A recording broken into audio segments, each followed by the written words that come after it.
Muy buenas tardes, tengan estimados maestrantes. Les saluda de nueva cuenta la doctora María Catalina Domínguez Nájera y es un placer en esta ocasión poder llevar a cabo la disertación de nuestra tercera cápsula informativa, en donde abordaremos los modelos y las estrategias en educación moral. Primeramente, vamos a abordar que cuando hacemos referencia a la educación moral, es aquella forma de enseñanza de principios éticos que toda persona debe de seguir para que luego entonces tenga una vida correcta y una forma de desenvolverse de manera positiva dentro de una sociedad. Algunos de los elementos centrales dentro de la persona moral son la conducta, es también determinar el carácter, los valores, el razonamiento y, por consiguiente, las emociones. Dentro de ellos abordaremos también que algunos de los principios básicos de la educación moral son la honestidad, la veracidad, la caridad, la hospitalidad, la tolerancia, el amor, la amabilidad y por consiguiente la simpatía. También es importante identificar que algunos de los modos y también conocidos como modelos de educación moral son aquellos que fungen como transmisores de valores absolutos, de socialización, de autoconocimiento y también de autenticidad moral. También hace referencia a la adquisición de hábitos morales y a la construcción de la personalidad moral.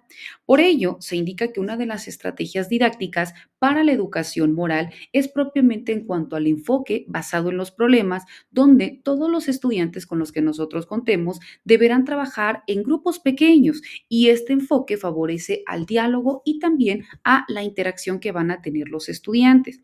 Cuando nosotros hacemos referencia a estos modelos o a estas estrategias en educación moral, primero vamos a encontrar que una persona moralmente educada tiene primeramente que conocer lo que debe hacer y también debe querer hacerlo, ¿verdad? Es decir, debe de ponerlo en práctica, ya que una persona que se forme éticamente necesita también una formación dirigida al desarrollo de contenidos, de capacidades, de destrezas, de actitudes y de valores que le ayuden a desarrollar la voluntad y también la afectividad que vaya a dirigir su conducta, es decir, todo lo que él conoce o lo que ella conoce al momento de poder externarlo o de llevar a cabo su día a día, pues también tiene que ver reflejado ese tipo de conducta.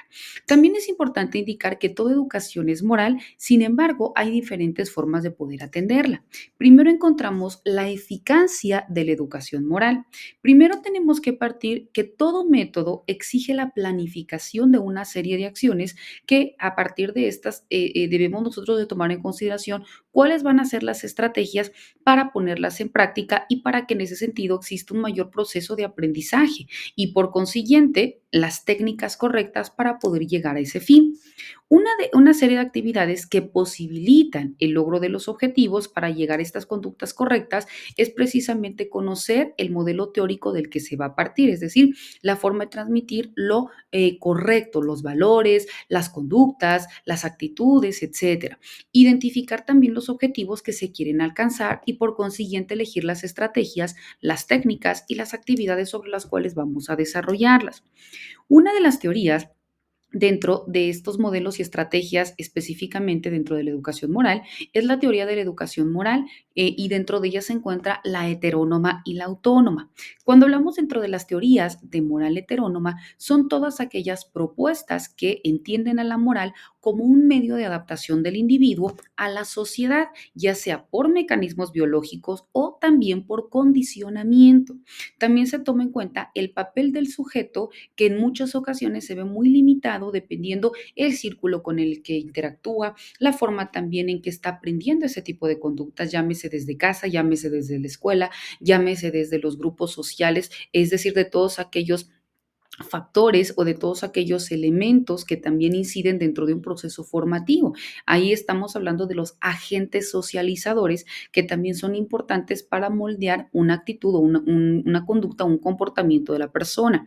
Y dentro de ese mismo sentido, bueno, también decíamos que todos estos elementos, repito, tanto los mecanismos biológicos, de adaptación o todos aquellos que apelan a un proceso de socialización, también van a hacer aquellos que tomen en cuenta cómo el individuo, repito, se desarrolla de manera externa, ya que una adaptación conductual a las reglas de la sociedad es importante porque es aquello que va a marcar las pautas a seguir. La motivación es la búsqueda de esta recompensa y la evitación de castigo. Por ello, se asienta a una realidad moral y en ese sentido ahí retoma la educación o la teoría de la moral heterónoma. Cuando hablamos de la teoría de la moral autónoma, vemos que son todas aquellas que comprenden la moralidad, pero como un desarrollo permanente en el que se va construyendo en base a un pensamiento moral autónomo, es decir, que emana directamente del propio individuo, no de todos aquellos factores o condicionantes a los que el individuo se interactúa de manera constante y que inciden dentro de su propio comportamiento, sino aquí es desde el yo interno. Por ello se dice que cada sujeto en interacción con el medio va elaborando sus propios principios de valor, sus propias normas concretas de conducta y también ponderando la importancia dentro de su razonamiento de la moral. Es también importante determinar que dentro de esta moral autónoma, la motivación es la búsqueda de la realización, pero personal, ¿verdad? Si bien es cierto, nosotros sabemos que en la sociedad nos vamos a encontrar diferentes tipos, como hemos dicho, de agentes socializadores, pero la última palabra la tienes tú, cómo vas a moldear o cómo vas a aceptar determinadas circunstancias como positivas o como negativas, ¿verdad? Por ello, se van a definir que los principios morales son comunes entre todas las culturas, aunque cada uno lo concreta de manera diferente en su día a día o incluso en su propia persona. Por consiguiente, existe también otro modelo que es el que se conoce como modelo de educación moral. Aquí dentro de este existe el modelo de moral heterónoma y también el modelo de moral autónoma. Cuando hablamos dentro del el modelo de moral heterónoma, aquí se encuentran dentro de tres lineamientos. El primero, la transmisión de valores absolutos. El segundo, la socialización. Y el tercero, la formación de hábitos del carácter. Cuando hablamos dentro de la moral, los modelos de la moral autónoma, aquí se encuentra el autoconocimiento y la autenticidad moral y también los razonamientos y los juicios de la moral. Y estos, al momento de hacer una fusión o una combinación, vamos a la construcción de la personalidad moral. También existen los modelos de educación moral, que es en la transmisión de valores absolutos. Cuando hablamos de los modelos de transmisión absolutos, los valores son absolutos, indiscutibles e inmodificables. También nos indica que la educación moral es la transmisión de estos valores.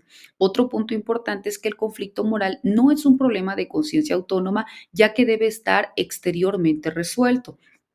Por consiguiente, se dice que la autoridad corresponde establecer lo que es correcto, ¿verdad? Lo que es socialmente permitido. Y por tanto, el sujeto pierde en responsabilidad y solo debe aceptar aquellas respuestas que la doctrina tenga o que se consideren como permitidas en beneficio propio, pero también en un impacto positivo a los demás. Vemos, estimados maestrantes, que estos y otros temas que sin lugar a dudas son importantes dentro de nuestra materia, vamos a continuar analizándolos a profundidad en las subsecuentes cápsulas informativas, así como también en las sesiones virtuales.